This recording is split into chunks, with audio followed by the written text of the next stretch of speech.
مساء الفل يا شباب. ايباد اير 1 عايزين نفك ونغير له تاتش.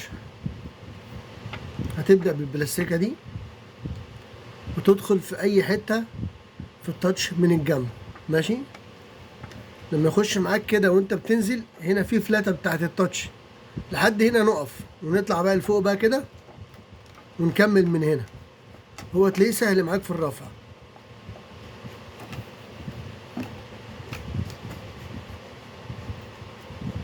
شايفين ازاي؟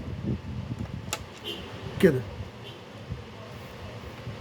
كده الحتة اللي فوق الماوس دي اهي، ولحد هنا كده بالراحة. الحتة الخفيفة دي وهنروح رافعين كده.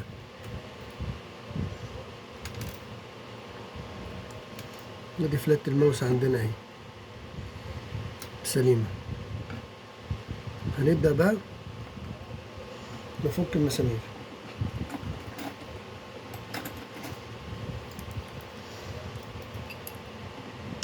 مسامير الشاشة من الجناب كده عشان خاطر نرفع الشاشة.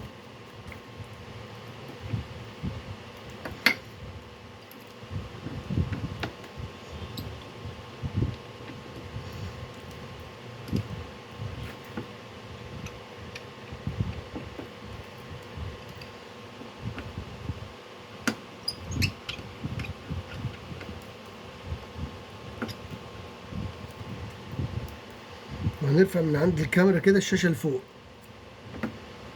كده. ليه بقى؟ هوريكم انا دلوقتي ليه. عشان الفلاتة بتاعت الشاشة اصلا هنا، شايفينها؟ تروح واخدها كده الشاشة سنة، تروح رافع المسمار ده، وطبعا شكله كان مفكوك قبل كده لان هو مفيش غير مسمار واحد. ونرفع الصاجة دي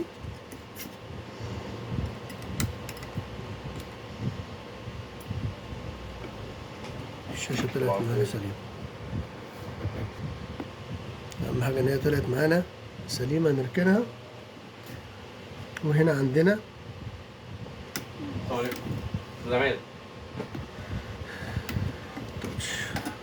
بس كده.